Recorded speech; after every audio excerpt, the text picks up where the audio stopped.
Dana here. Welcome to Solar and Create. I'm glad you joined us today. And if you like our content and want to support us, there's several ways to do that. We have a Patreon page with multiple tiers, and we also have an Etsy shop that has sewing kits for a lot of the tutorials we have. And then I also have a blog, and the link is in the description, and it goes into further detail on other projects that I'm working on. For today's project, we're going to do a car freshener. It's shaped like a heart, has a pocket in the back where you can put a piece of felt with the scent that you like, and it is washable and changeable. So let's get started. For today's project, the car freshener, you'll need the following supplies. You'll need 2 pieces of fabric, and I'm making mine different, but you could make them the same and cut in the heart shape, and I'll put the heart pattern in the description. You'll need an 11-inch piece of ribbon, and you don't want that ribbon to be too wide because it is the part that goes around your rearview mirror to hang the car freshener. So you just want it kind of narrow. Then you'll need, to create the pocket, you'll need a piece of solid color fabric, or you can make it the same as your heart. I just made mine white, and it needs to be 4 inches by 5 inches. And then you'll need some basic sewing supplies. And then to do your scents, you'll need some small pieces of felt and then some kind of essential oil. So the first thing we're going to do is we're going to take our pocket and we're going to fold it in half, hamburger style. So that means it's folded on the short side, and we're going to press that.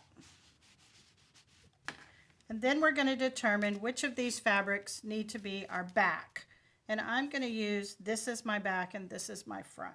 So I'm going to take my pocket and I'm going to place it,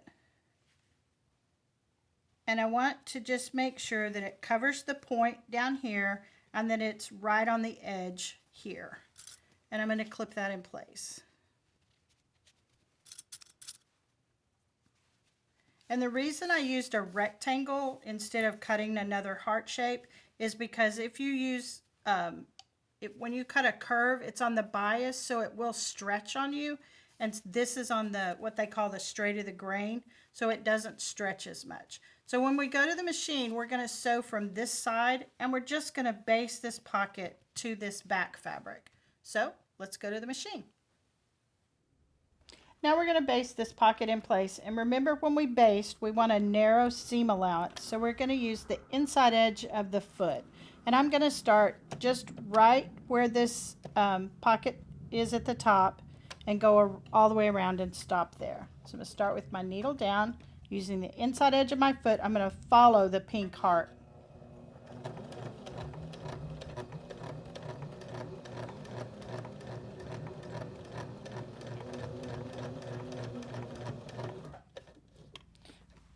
When I get to the point, I'm going to leave my needle down, lift and turn, and then just be sure I line the edge of the pink back up with the inside edge of the foot.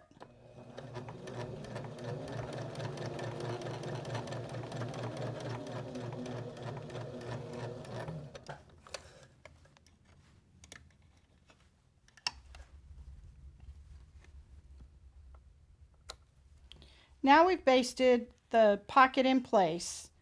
So I'm going to trim our excess fabric.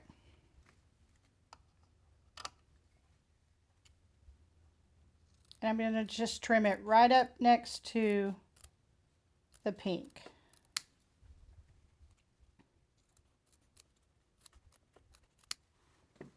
Then to create our heart shape, we're going to take our top piece, turn your pocket back with the face up, take your front face down, and put it in place. And then I need to leave an opening, and I want to leave it kind of on a straight side, not a curved side, because it's easier. So I'm going to use my red and green clip method to remind me. I'm going to put my red clip here, my green clip here, and then I'm just going to put a couple more clips to secure it so it doesn't shift on me when I'm going around those curves. So I'm going to start here at my green and go all the way around and stop at the red. And then this time I'm going to use my full width of my foot. I'm going to take my green clip off here, and I'm using the full width of my foot. So I'm putting the outside edge of my fabric on the outside edge of my foot. And we're just going to stitch all the way around. And when you're doing curves, just go slowly. And then if you need to adjust, just put your needle down, lift your presser foot, and just keep going around.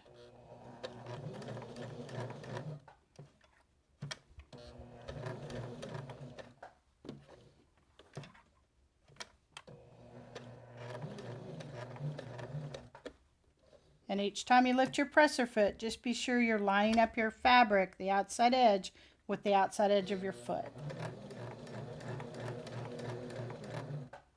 And then when I come to the point, I am going to always leave my needle down, lift my fabric, and rotate so I can do the other side.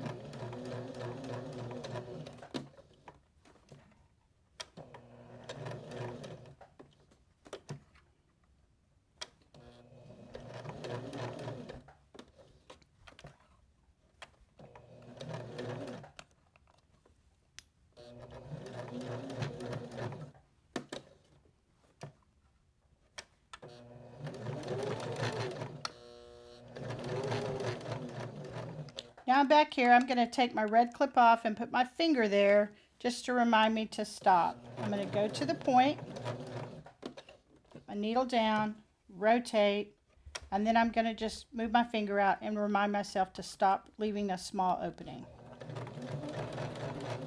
And backstitch just a little bit. Now we'll go back to the mat and do our next step. Now that we've sewn all the way around, I always like to flip my project over and just double check and make sure that I caught all my fabric. So anytime, before we turn this right side out, anytime you've stitched around a curve and you're going to turn it right side out, you need to give this curved edge a little bit of ease. So the first thing I'm going to do is I'm going to cut right here in the center between the two sides of my heart. And if you notice, I didn't cut very much and it's not close to my stitching at all, but it does give it some ease. And then we're going to just go around those curved edges, just making slits about every 1/4 of an inch. And if you notice, those are not very deep, but it does just allow that fabric to just give a little bit. And this does help it turn and make a smooth curve. And you just need to go down until you get to that straight part of your curve. So just clip it around. And remember, my end of my cut is right here and my stitching's there. I'm leaving lots of room between that cut part and my stitching. You just don't want to cut your stitching, because then you'll have to go back and fix that before you turn it.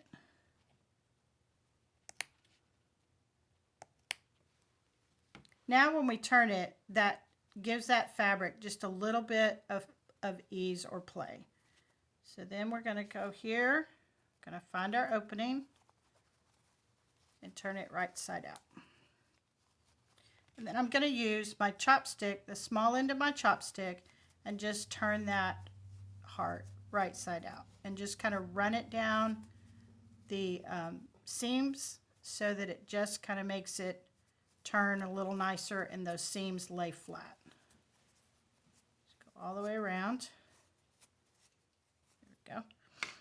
Now I'm going to iron it, and when I iron it, I want to make sure that this part where I left the opening, I put those extra fabric tucked inside, because when I top stitch to close that opening, then it makes it lay nice and look very smooth. So iron it flat, and I like to iron on both sides. And my point down here is kind of chopped off, so I'm going to put my chopstick back in and see if I can just gently push that point out a little bit more. You've got a little bit of fabric down in there, so sometimes you can get it, sometimes you can't. That's a little better. Then when we go back to the machine, we're going to top stitch, and we're going to start right here at our opening and go all the way around and just close up our opening. And then also top stitching, remember, put your 2 layers of fabric together and makes it lay nicer. And then we're going to add our ribbon. And the reason I didn't put my ribbon in between my layers is because it's very difficult to get that ribbon to lay the way you want it right at that point when you're stitching around. It will always come out kind of twisted or funky. So I just put mine on after I turned it. So I'm going to take my ribbon to the machine with me and we'll clip it over there. So we'll go to the machine, top stitch all the way around and add our ribbon. Now we're going to top stitch all the way around and we're going to close our opening. And remember, when you top stitch, you want to be sure you use the inside edge of your foot so it's a nice and narrow seam allowance. And I just want to make sure that this opening gets closed and it makes it lay nicer.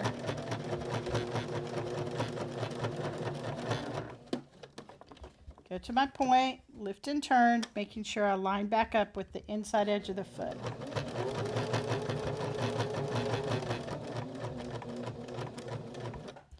Again, when you go around those curves, if you need to lift and adjust, just be sure your needle is down.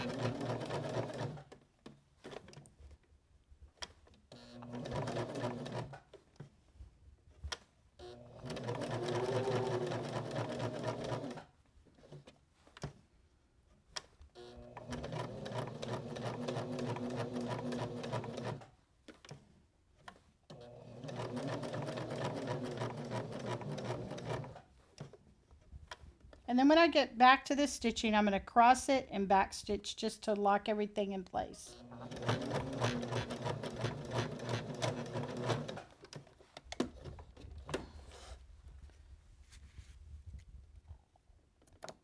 Now we've got our top stitching done and everything's laying nicely. Next we want to add our ribbon.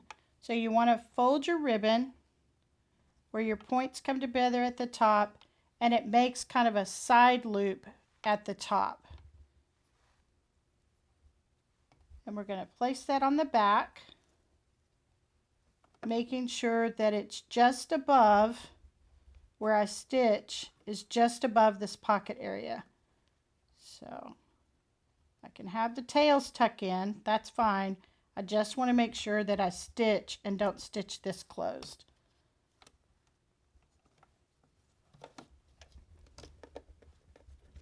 I'm going to put it under my presser foot. When I drop my presser foot, I'm going to put my needle in that ribbon just to kind of hold it in place, and I'm going to stitch and then back stitch a couple of times.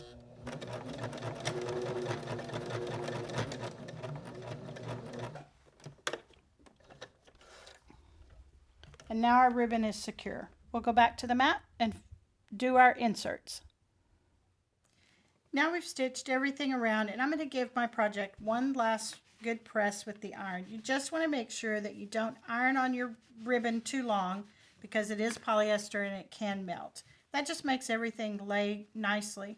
Now you can see my stitching here for my ribbon because I'm using a contrasting thread. When you do your project, you can use a thread that matches your fabric better and you won't even notice that stitching. Then the last thing you can do to make your freshener part is take a piece of felt, and mine are roughly 1 inch by 1 inch, and I did a couple of them because if I wanted to do several different scents for my car, then I can put peppermint on one and lavender on another, and you just store them in a plastic bag and then you can reuse them. So you just take your oil, and it just takes a few drops. This is almost gone. Put it on your felt, then take your felt and place it inside your pocket. And then when you hang it in your car, as it warms with the sun, it'll also release that, but then your car will stay nice and fresh. And our project is done. I hope you liked today's project, the car freshener. And be sure you click that subscribe button if you haven't done so already. So, see you in the next one.